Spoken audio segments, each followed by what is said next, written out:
Hi YouTube, this is my channel Crash Crop, and I want to talk a little bit about silicone. I have done a lot with 3D printing and PCBs and injection molding, but flexible materials can be a bit hard to come by with those sources. Thermoplastics for injection molding are pretty limited, and they're really good for mass production, but they still don't really offer the flexible long-term solution that this project needs at all about that I'm about to show you. PCBs don't really offer any flexibility other than, well, they do have flexible PCBs, but not for something like rubber feet to prevent movement on something, or that much for waterproof. You can cover them, but then most of the substrates for that are not flexible. And polyurethane seemed to kind of work at the beginning, but it seemed to degrade really quickly, and the shelf life ended up being fairly bad as well. So I'm gonna make a mold for covering this battery.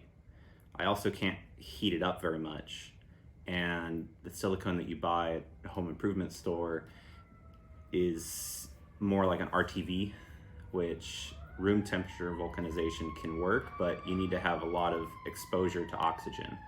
And if this is going to go inside of a mold to overmold it, then it's not going to have a lot of exposure to that.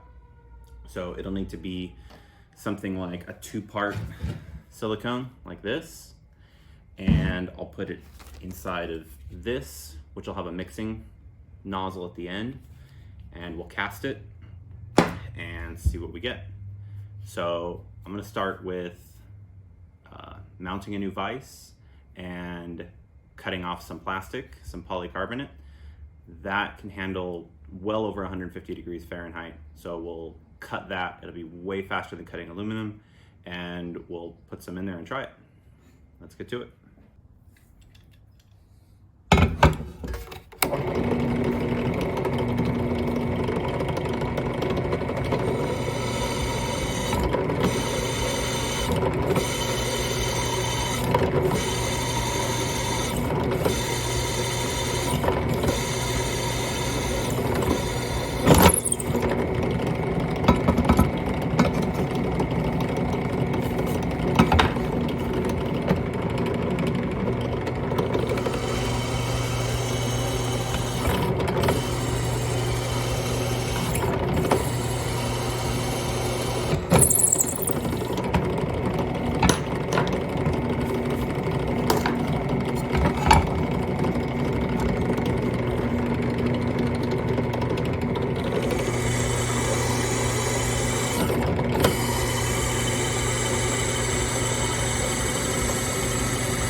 So you might have noticed that it went sideways. It's not supposed to go sideways. But my best guess at what happened was I had the rapid set too high and the x-axis couldn't take it. So when it was trying to traverse from here to here for rapid movement, it stuttered and then shot off this way because that's where it thought it was supposed to go. So let's get another block cut and restart that.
So before I try to overmold this, I'm going to use silicone, which I've already put inside part A and part B into this automatic mixing thing.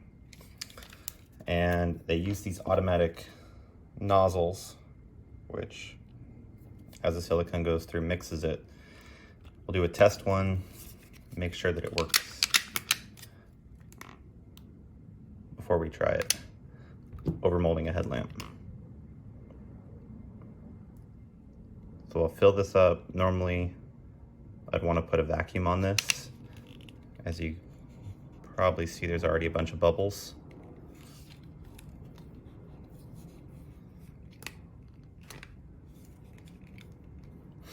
And what a vacuum would do is allow those bubbles to expand to be large enough to rise to the surface. Right now the liquid's too thick and viscous, and the bubbles are probably going to stay there for the curing process, especially since I'm going to be curing it inside an oven. It'll only take about 10 minutes. So let me pop this in the oven at 150 degrees Fahrenheit and see how it comes out.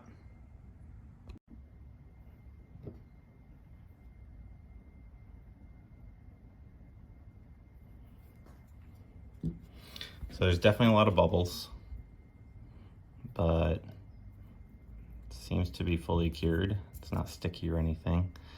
See how easy it is to get out of the mold.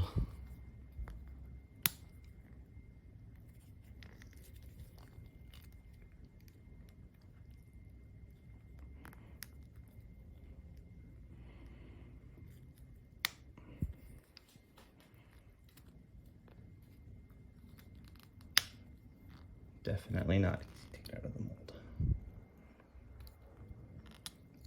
There it goes. So, looks all there. It's definitely stronger than the 25 durometer material.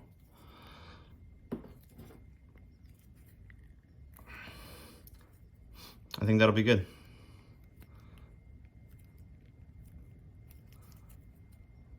Try it on a headlamp.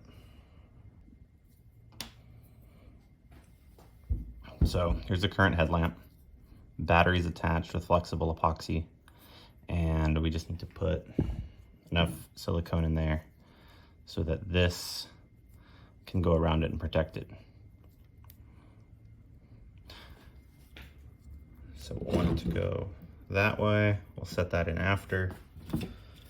Need to fill this up part of the way with silicone. Don't know how much silicone to put in this,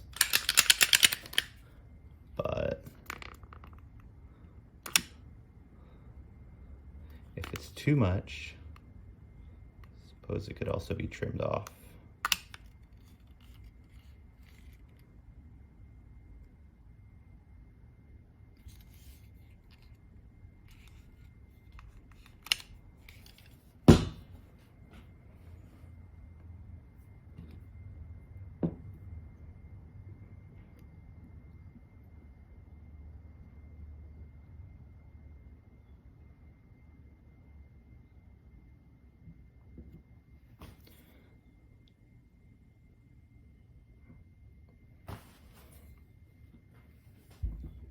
So let me go pop this in the oven again and see if it goes all the way around the battery.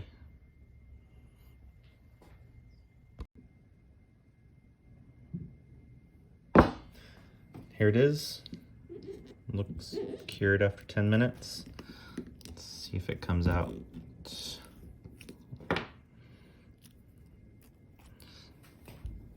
Okay, quite a bit of flashing, but that tears away really easily.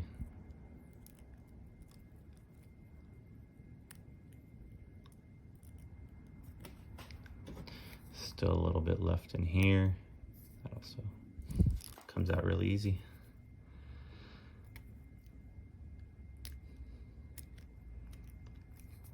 That aluminum's pretty hot though, but looks pretty good. Definitely think a vacuum chamber would help for all the bubbles, put it in there for a few minutes maybe. There's a little pocket over here. But it's not bad. So I think the next thing to do is going to be to add color to it, add dye to the silicone, probably make this a matte black, and finish off the front. Overall, I'm pretty happy with these results. The mold is how I made it, and the silicone does have a lot of bubbles in it, but the texture's on there, and I think if I can get a vacuum chamber to put this in, so I'll fill this up, put this in the vacuum chamber, and then add this after, I think that will solve a lot of these problems. I'll also be adding the color at that point. So I'll see you at the next video. Thank you.